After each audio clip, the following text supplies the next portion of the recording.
tried so hard. What you really want? What you really want?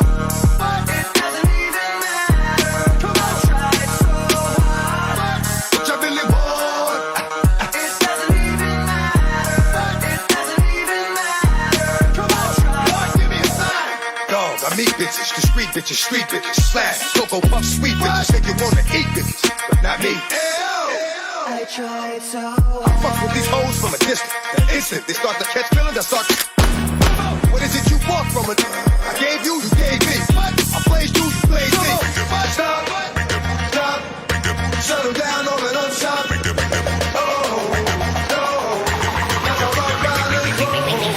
Stop, stop, stop,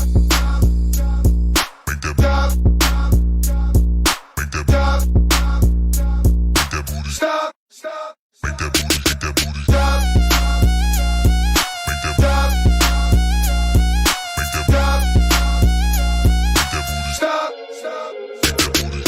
Fuck a beat, listen to my words. I won't lie, I let the truth hurt. You may never love me till I'm lying in the hearse, baby. I tried so hard. Cause I know my worth.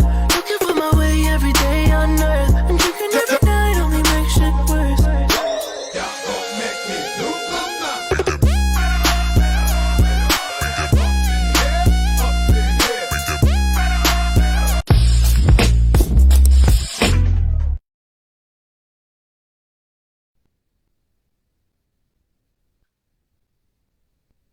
Alright ni.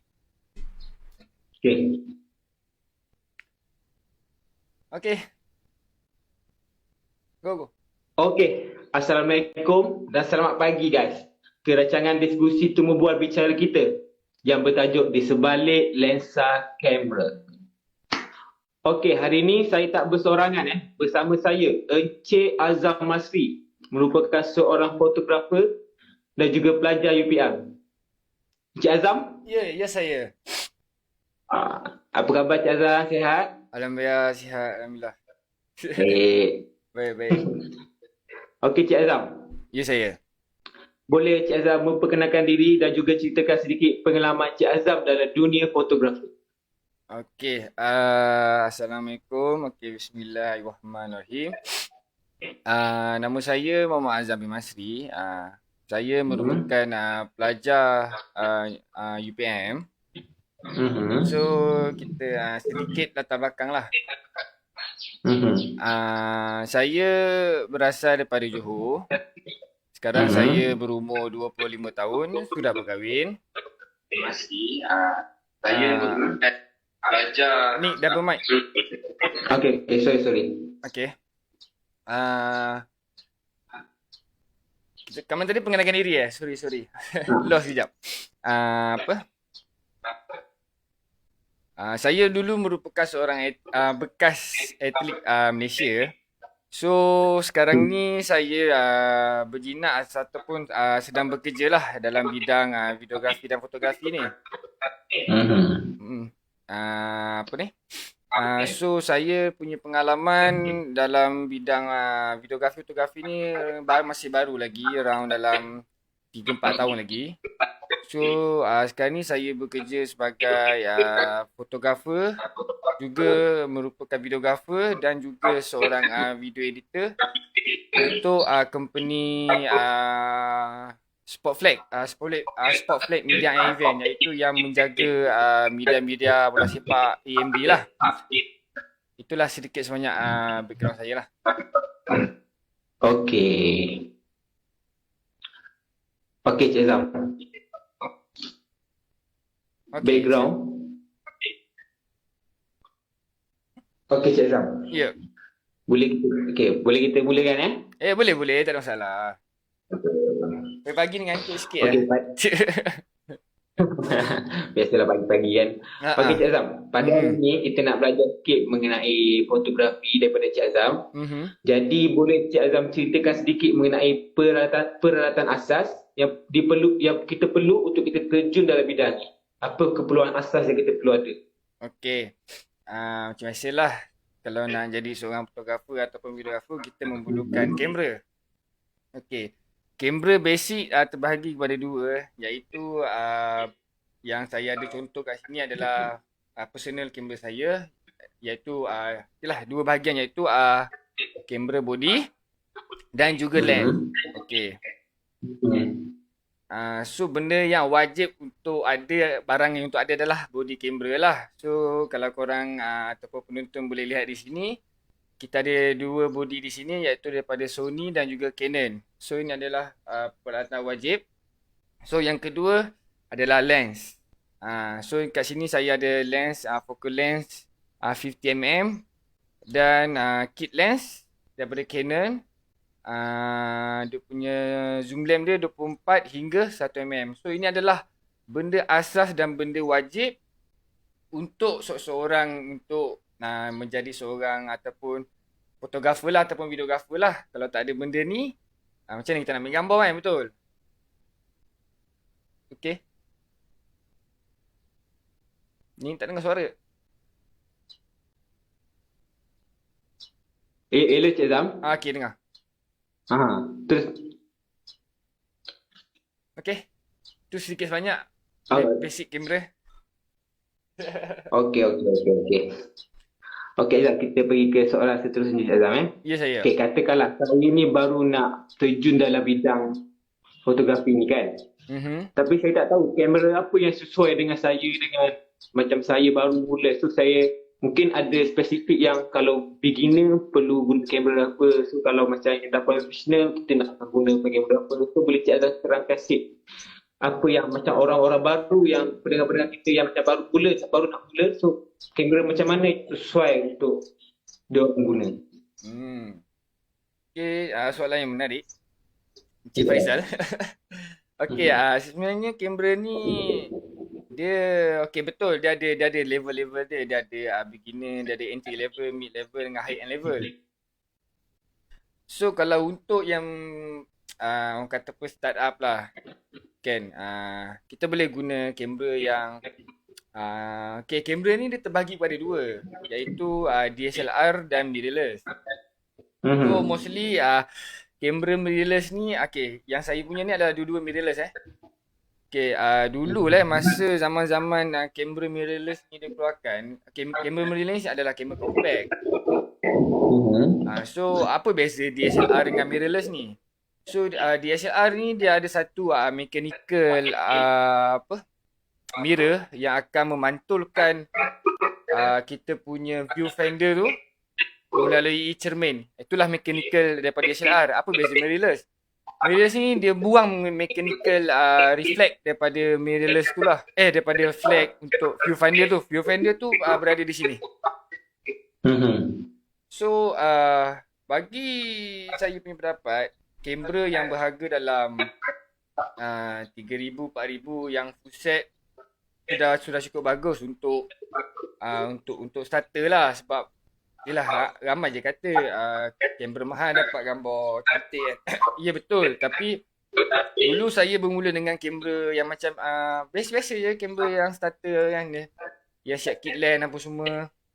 So dengan bermulanya kamera yang ni, saya pun carilah duit tepi untuk beli body kamera yang saya boleh katakan mid-end.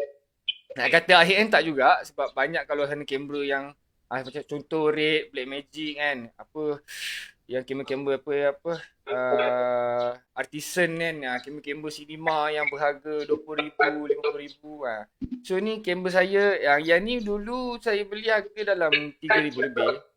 So dia jenama daripada Sony. So kamera Sony ni bagi saya adalah the best untuk videografi lah. Sebab Sony ni punya autofocus dia memang sangat laju dan smooth, sebab dia menggunakan double pixel sensor dia tu. So membuatkan autofocus untuk eye tracking tu laju lah. Tapi disebabkan teknologi berkembang dengan pesat, so Canon pun mengejarlah dalam bidang mirrorless ni. Bagi saya Canon masih lagi baru dalam mirrorless punya kamera. Tapi sebab walaupun dia masih baru, dia salah satu brand yang sangat kuat, so dia boleh kejar. So saya tunjuk sini adalah ni adalah body EOS R. Dulu kamera ni saya beli body saja dengan berharga dalam berapa ya? Dalam 10,000. Body saja. Wow, mahal juga Cik Azam. Ya, ya untuk professional job lah. Sebab saya pun dah kerja bawah company media and event kan. Untuk shoot bola apa semua. So kamera mirrorless Canon ni masih lagi baru dalam industri mirrorless ni. Sebab dulu semua orang pakai DSLR betul. Sekarang ni orang semua dah bertukar kepada mirrorless. So masing-masing ada kelebihan masing-masing. Canon bagi pendapat saya ataupun personal use saya, Canon ni more kepada color true. Sebab Canon ni dah ada develop color science. So dia punya accuracy color tu dengan skin tone manusia tu lebih tepat lah berbanding dengan Sony. Benda yang paling penting dalam kamera ni adalah bagi saya adalah lens. Okey. Lens adalah sangat penting lah untuk menampilkan gambar yang cantik lah. So itu adalah sedikit sebanyak untuk starter lah. Untuk pilih kamera yang mana. Tak kisah pun. Janji yang penting ada skill, tahu nak menggunakan kamera tu. Okey. So selain kamera, lens tu tak ada dah macam keperluan yang lain yang kita perlu ada selain lens dengan kamera? Speed light. Speed light. Sekejap saya ambil contoh Okey.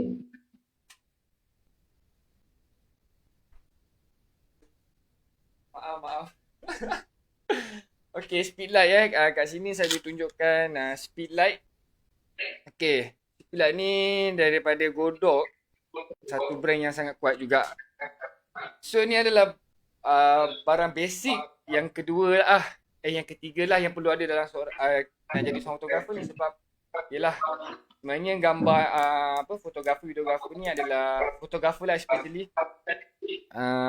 Adalah bagaimana kita untuk memahami lighting tu. Kita menggambar ni kau kena tahu lighting. Kata teknik lighting tu penting lah dalam untuk gambar ni lah. So kau boleh tengok kat sini kan.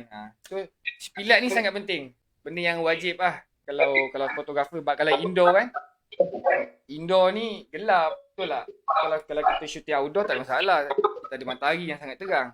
So bila indoor ni macam mana kita nak counter, kita menggunakan speed light lah. Speed light ni pun dia ada trigger dia. Trigger dia dalam bag. So macam speed light ni kita boleh letak jauh. So trigger tu kita boleh letak dekat body. Itulah tripod juga pun boleh guna juga. Itu benda-benda basic lah yang perlu ada lah. Okey Cik Azam. So sekarang ni kamera dah ada, lens pun dah ada, tripod pun dah ada. So sekarang ni macam mana mungkin Cik Azam boleh bagi tahu apa pengetahuan asas untuk kita mulakan dunia fotografi ni. Mungkin Cik Azam boleh bagi tahu macam contoh kita dah ada dah, kamera dah ada. So apa pengetahuan asas yang perlu kita ada dalam diri untuk kita tahu mengenai fotografer ni Cik Azam? Okey. Fotografi ni sebenarnya kita kena tahu basic exposure triangle. Apa itu exposure triangle? Sekejap lagi saya akan explain. Tapi benda yang penting juga adalah kita punya gear, kita punya hardware ni, kita punya equipment ni. Okay, benda yang paling penting adalah body dah. Macam kita body dengan lens ni dua-dua sangat penting. Sebab body yang mid-end ataupun high-end ni dia memberi satu teknologi yang sangat canggih seperti macam autofocus, dia punya buat balance, colours dia punya FPF dia, frame per second dia, berapa laju shutter speed tu boleh shoot. Shutter speed tu dalam exposure triangle lah saya akan explainkan. Tak adalah secara detail tapi bolehlah detail juga. So contohnya lens. Okay, lens ni dia banyak ada focal lens. Okay, ni adalah lens landscape. Apa function landscape ni? Function landscape ni untuk cover ataupun block sun flare lah. So kalau kita shooting dekat outdoor kan, ada sun flare kan. So kalau kita nak counter dia, kena block lah. So lens ni dia terbahagi pada dua, zoom lens dengan prime lens.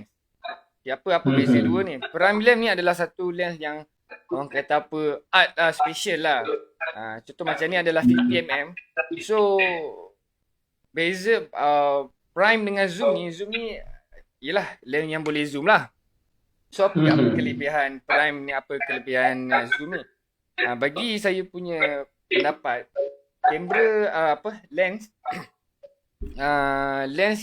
prime lens ni lebih sharp. Lepas tu lagi dia punya aperture. Okay, aperture tu adalah benda yang satu mechanical yang boleh mengawal keluar masuk cahaya. Kalau kau boleh tengok kat sini kan. Nampak tu, aperture lens ni adalah 1.4. Sangatlah besar bukaan aperture.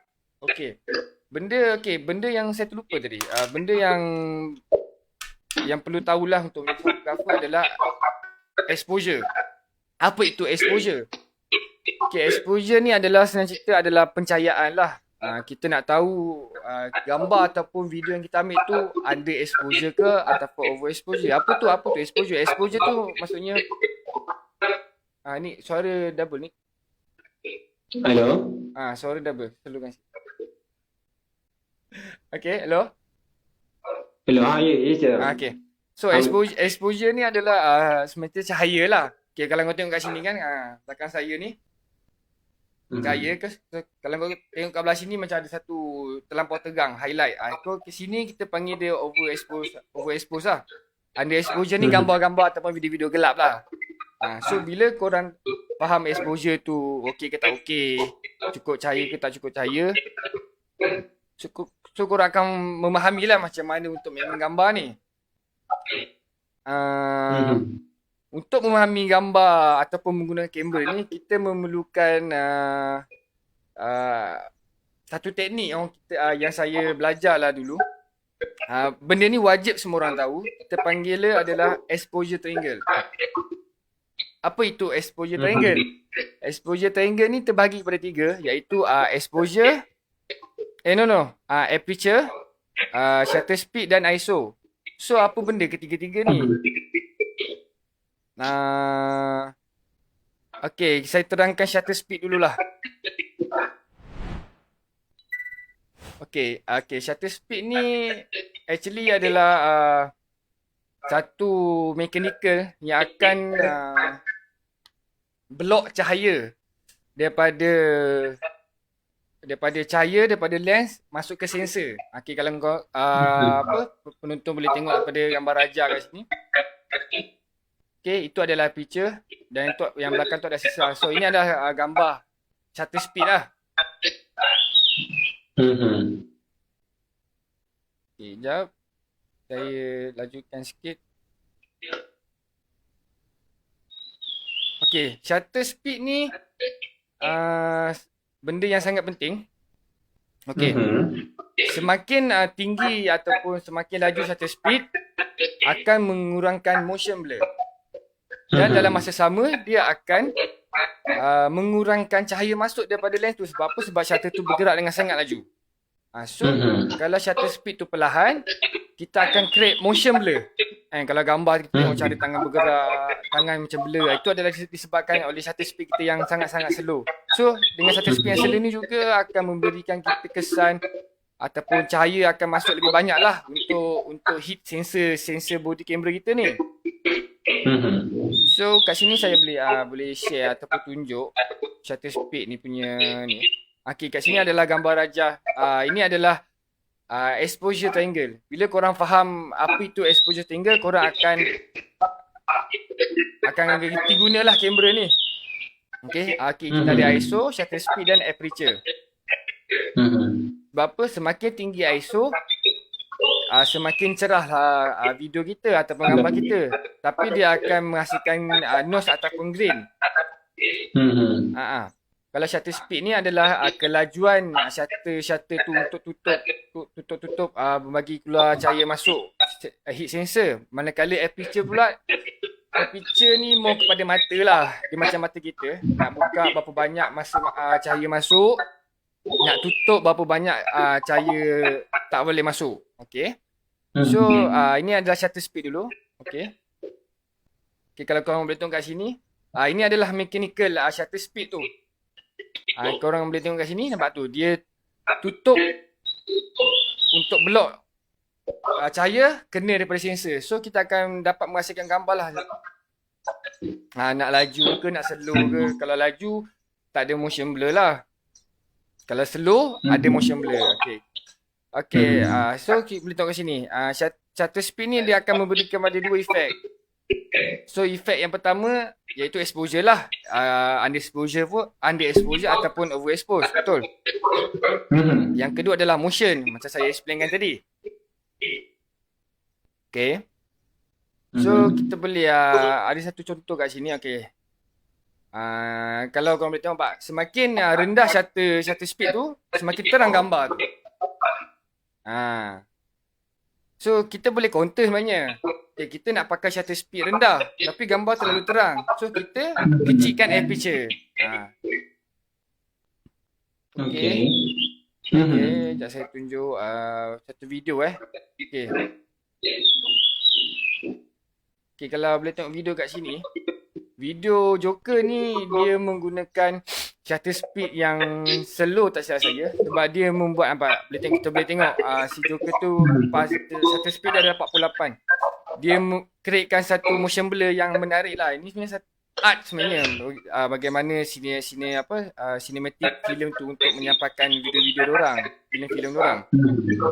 Macam satu lagi filem yang saya suka. Filem lama juga. Okay.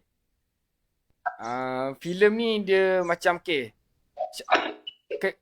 mungkin korang akan ingat motion blur ni macam satu benda yang tak menarik, tapi dia sebenarnya adalah seni ataupun art dalam fotografi ni lah, yang apa yang kita boleh guna daripada shutter speed ni. Contohnya scene flashback.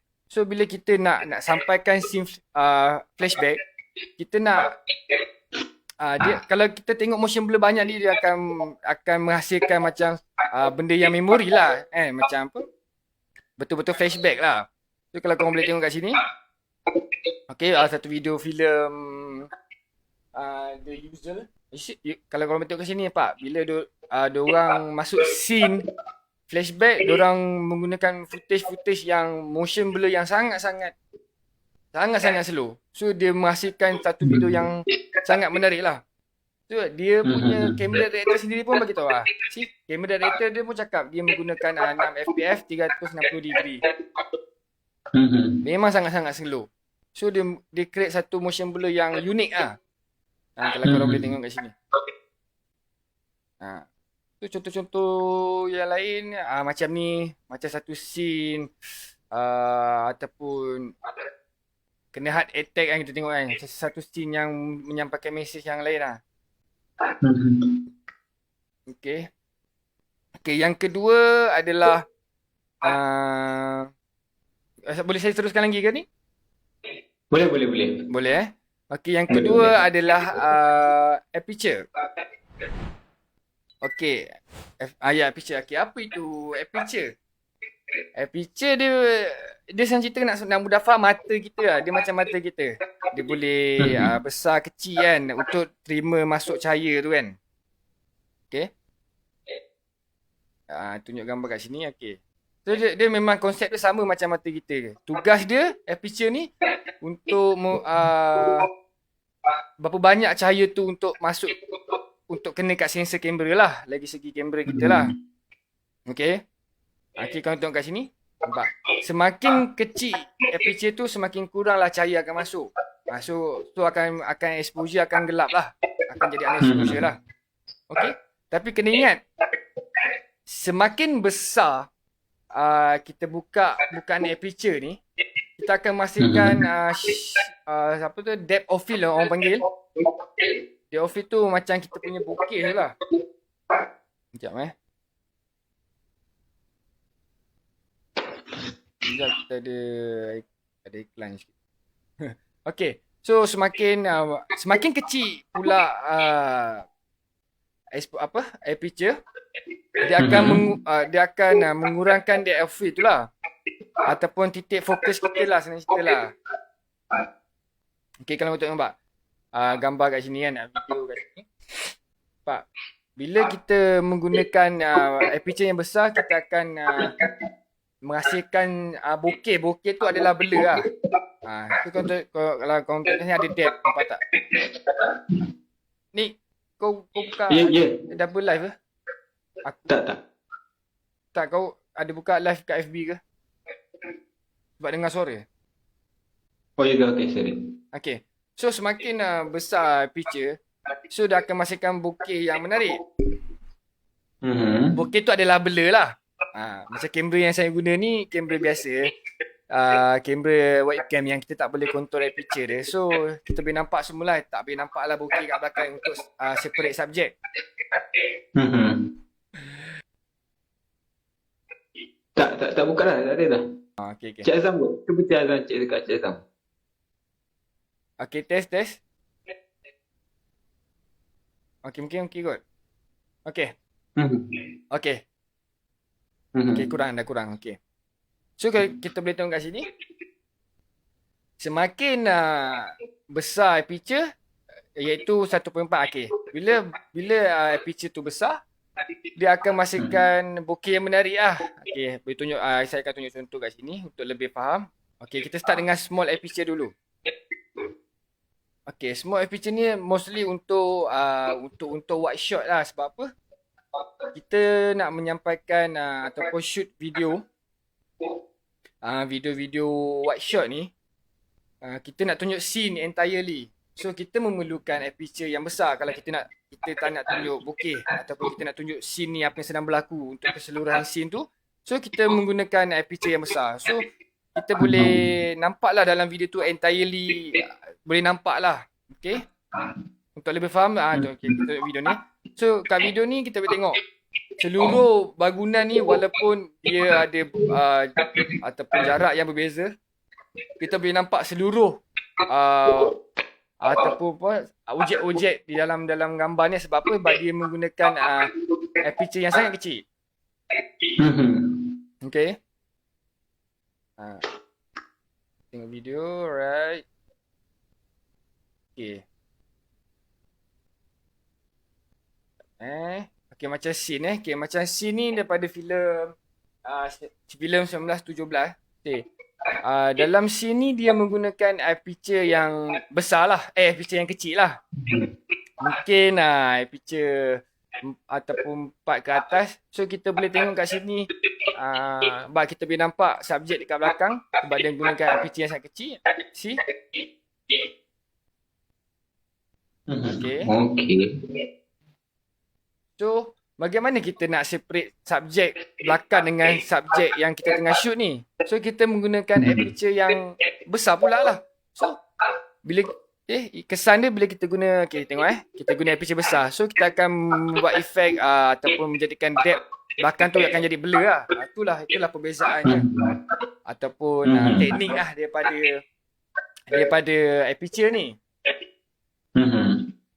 Okay, contoh yang kedua kita tengok, untuk last picture pula, semakin besar picture tu, semakin shallow lah orang kata depth of field tu. Ataupun bokeh tu lah. Okay, bokeh tu adalah blur Okay, kalau korang boleh tengok kat sini. Okay, filem Joker ni Okay, filem Joker ni menggunakan picture yang sangat besar. Sebab tu dia boleh menghasilkan, kalau orang boleh tengok sini, Joker kat sini sangat-sangat blur. Okay, korang nampak? Dia menghasilkan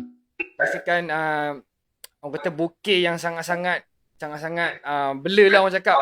Ni adalah kebanyakan daripada scene daripada Joker. Okay. So korang tengok kat sini nampak, kita tengok subjek kat belakang tu blur. So ini adalah kesan ataupun efek daripada kita gunakan picture yang sangat besar lah. Memang cantik. Okay. Sekejap, saya pause dulu. Okay. Okay. Boleh saya teruskan? Boleh saya. Boleh. Saya kuat lagi. Kuat Semangat lagi. begini. Okay. Okey, boleh. Okay, yang ketiga daripada teknik exposure adalah kita punya ISO lah. Okay. Apa itu ISO? ISO ni adalah saya cerita digital punya ataupun sensor punya sensitivity untuk menerima cahaya. Saya cerita more kepada digital lah. body kamera tu sendiri. Okay, apa maksud ISO tu? ISO bermaksud apa? Sekejap okay. ISO bermaksud kat sini ada International Organization for Standardization. Iaitu itu nama dia orang bagilah untuk apa nama ISO ni. Saya cerita ISO ni bagaimana sensor kamera kita ni. Okay, kalau kita tengok sini sensor. Tak nampak pula. Okay, nampak tu sensor. Bagaimana sensor ni sensitif untuk kalau tengok ni gambar rajah. Dia sensitif untuk menerima cahaya tu. Tapi kena ingat semakin saya tunjukkan sini. Semakin tinggi ISO, gambar akan terang, video akan terang, tapi kesan dia akan memberikan noise dan grain yang kalau tengok kat sini, gambar akan jadi noise, pecah-pecah. Benda tu tak cantik, tapi setengah filem dia menggunakan teknik noise dan grain ni untuk mendapatkan filem tu nampak macam vintage macam ni nampak macam old school lah. Ini diorang menggunakan kamera moden, tapi diorang menggunakan teknik ISO yang tinggi untuk menghasilkan grain yang menarik lah. Pak Cik ni Pak. Ini diorang menggunakan satu contoh ISO yang sangat tinggi lah. Untuk kamera director dia sini pun cakap yang diorang menggunakan diorang menggunakan ISO 3200 ISO. So memang sangat-sangat tinggi lah. Memang dia punya grain, dia punya noise tu memang nyata lah. Untuk menghasilkan vintage video ni. So untuk mudah faham tentang exposure triangle ni, dia adalah mechanical yang wajib lah korang tahu. Sebab apa? Korang boleh tahu nak control aperture berapa, shutter speed korang nak pakai berapa, yang korang nak shoot video tu laju ke, gambar tu laju ke, slow ke. So ISO tu nak terang ke, nak gelap ke. So bila korang faham apa itu exposure triangle, korang akan memahami konsep ataupun korang tahulah korang nak shoot macam mana, korang nak gambar macam mana, korang nak video macam mana. Macam itulah. Itulah daripada saya.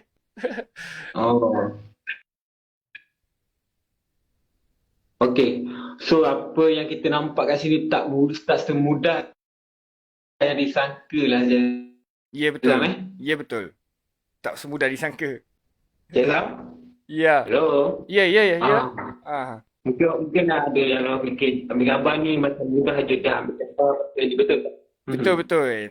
Okey Cik Azam, kita bagi Cik Azam rehat dulu. Boleh Cik Azam? Boleh. Kita bagi Cik Azam rehat dulu. Kita jumpa kejap lagi, okey? Untuk slot seterusnya. Alright. Okey. Life is not always easy. In fact, some of you today, you're here and you're going through the toughest season of your life. There will be seasons where we will suffer. There will be seasons of real pain. And the question is, how will you respond in those moments? Life is hard sometimes.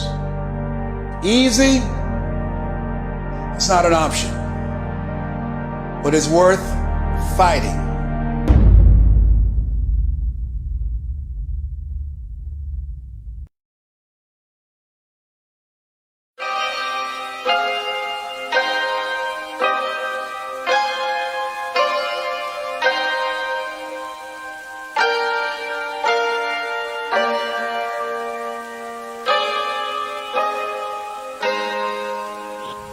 「痛みを知らぬ者に本当の平和は分からん」「痛みを受け取れ痛みを知れ」「神羅転生」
し理解し合えるはずだと前に言ったな。乱させる。長門。俺はジライアを信じることができなかった。いや、自分自身を。お前を信じてみよう。渦巻ナルト。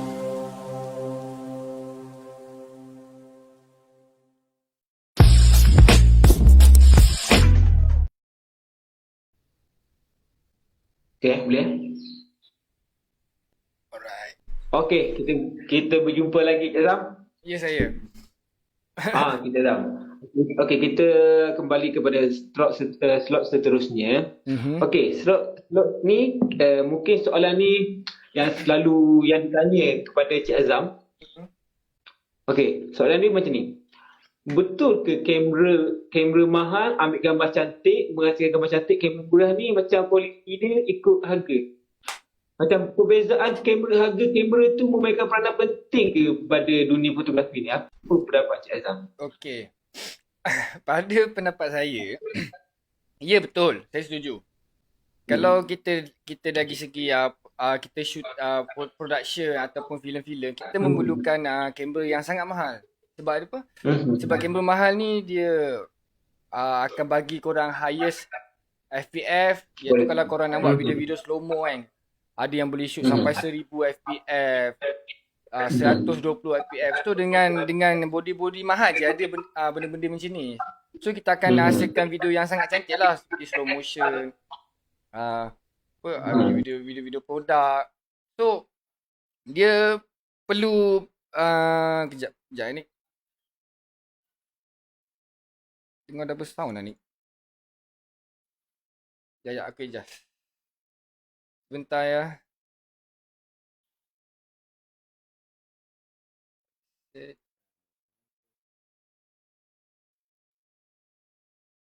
Sekarang okey tak? Okey, test mic. Clear Cik Azam?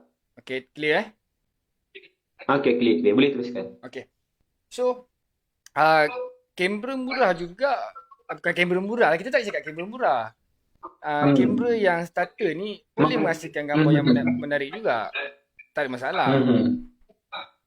Contoh macam saya dulu pakai kamera Sony yang orang kata apa untuk starter lah kan. So dengan kamera yang baru, bau-bau masuk berjinak ni, dengan teknik yang kita ada, macam cerita lens ni main peranan juga. Lens yang aperture besar ni menghasilkan gambar-gambar orang kata bokeh bela yang sangat cantik lah. So dia depend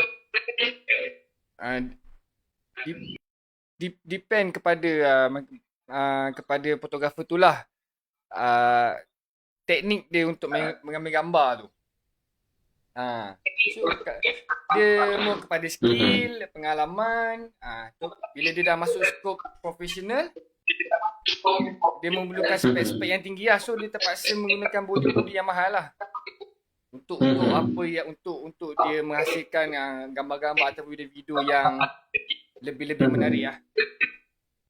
Itu pendapat saya. Okay. So Cik Azam, sekarang ni kita dah gambar dah ambil, cantik dah punya kan. Dah posing cantik semua. So mungkin penonton kita nak tahu apa aplikasi yang Cik Azam guna untuk Cik Azam edit gambar tersebut. Mungkin Cik Azam ada spesifik aplikasi yang boleh Cik Azam kongsikan untuk para pendengar kita. Terima kasih Cik Farizal. Okey, betul. Okey. Untuk menjadi seorang fotografer ni, korang kena wajib lah, bagi saya wajib lah untuk tahu dalam editing. Sebab apa?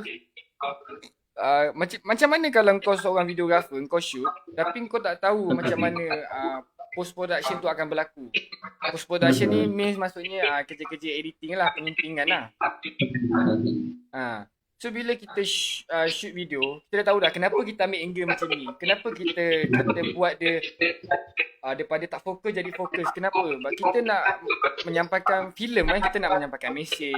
Gambar pun sama, betul. Kenapa kita tangan bela, muka nampak, kita nak menyampaikan mesej. So satu lagi, bila kita dah ambil gambar, Okay, macam kita cakap exposure. Gambar under exposure dengan overexpose. Okay. Bagi pendapat saya, gambar under exposure ni lebih senang untuk diedit berbanding gambar yang overexpose ni lah. Sebab apa? Kita dah highlight tu dah totally block detail gambar tu. So software ataupun aplikasi lah, kita kalau aplikasi ni pun kita panggil dia software.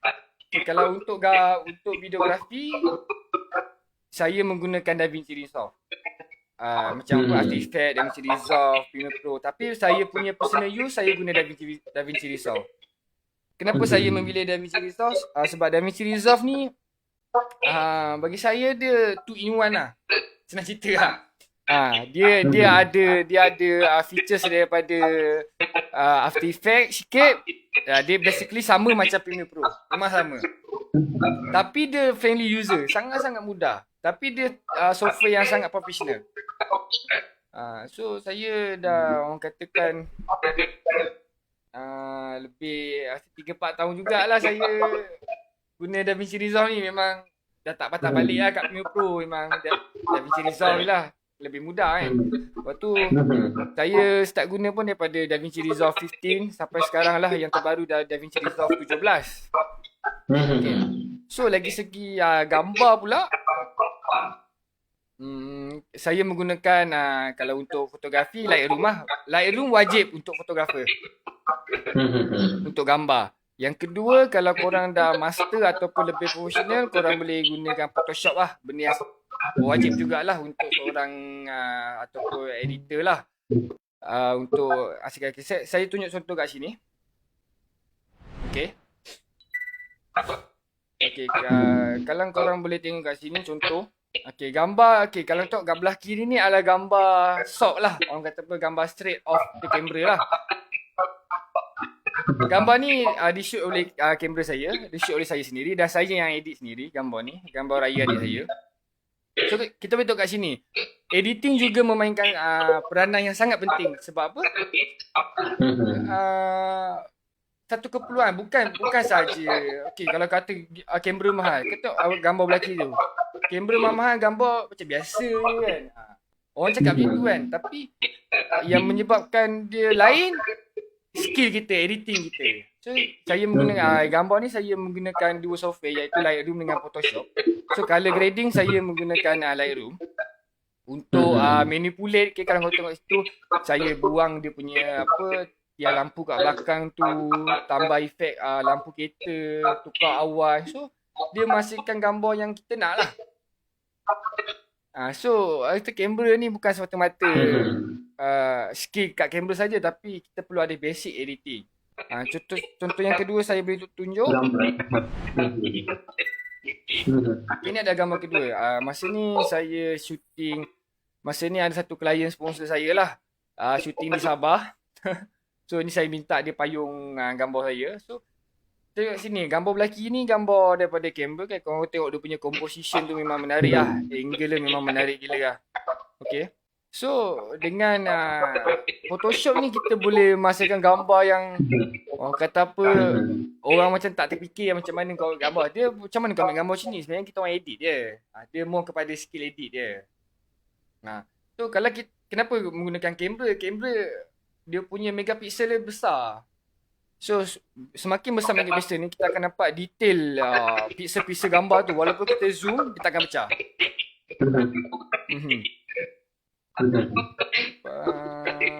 Okay.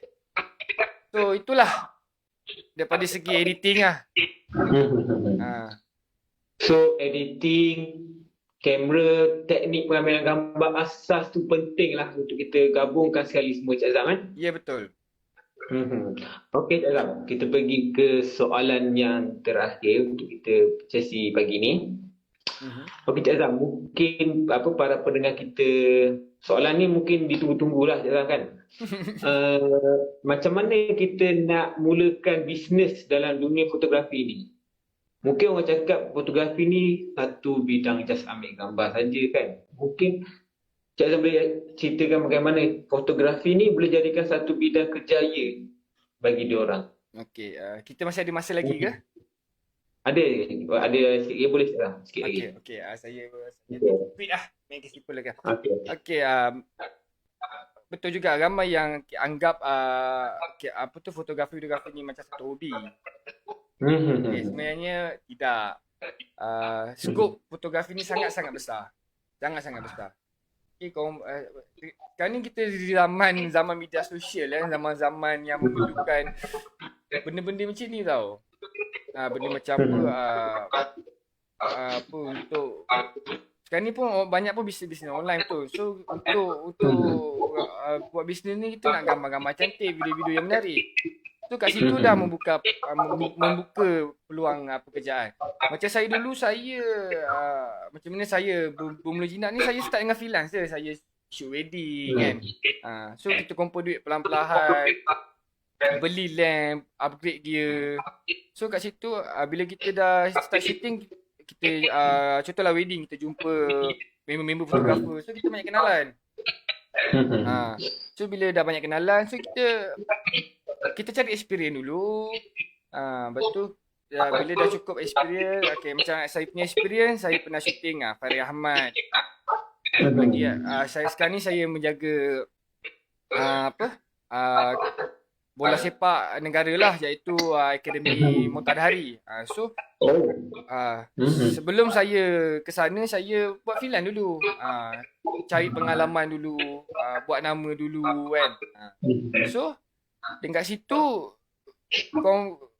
dia dah jadi satu skop kerja yang profesional lah. Saya pun dah buat shooting iklan iklan produk makanan, banyak lagi lah saya dah shoot. So mula betul saya start pada hobi, tapi saya jadikan benda sebagai income balik lah untuk saya lah. Bukanlah hobi semata-mata lah. Okey. Okey Cik Azam. Ya. Okey, terima kasih Cik Azam. Kita pun saya rasa dah sampai ke hujung temu bual kita pada pagi ni. Okey Cik Azam, sebelum kita tamatkan live kita pagi ni, boleh Cik Azam kongsikan sosial media Cik Azam, mungkin pendengar kita nak tahu perkembangan semasa atau nak tanya apa-apa soalan lebih personal dengan Cik Azam, boleh Cik Azam kongsikan apa? Facebook, Instagram ke apa ke? Okey, kepada siapa yang berminat lah untuk tanya lebih dalam ke ataupun untuk kontak bisnes, korang boleh kontak saya. Saya aktif kat Instagram. So saya punya IG, korang boleh tengok kat sini, azam.masri. So korang boleh bolehlah follow ke DM saya ke, tanyalah ataupun nak shoot apa ke, wedding ke apa macam-macam lah. Kena harga, kita on. Kena harga, kita on. So Facebook Cik Azam, apa nama semua diorang? Sama. Azam.masri. Semua sama. Okey. Semua sama Cik Azam Yep. Okey. Terima kasih Cik Azam kerana bagi masa untuk kita pada pagi-pagi ni. So, terima kasih Cik Azam. Okey, mungkin sampai di sini saja rancangan kita pada hari ini. Kita jumpa pada lain hari, okey? Terima kasih Cik Azam. Okay, terima kasih semua. Terima kasih. Okey. Assalamualaikum.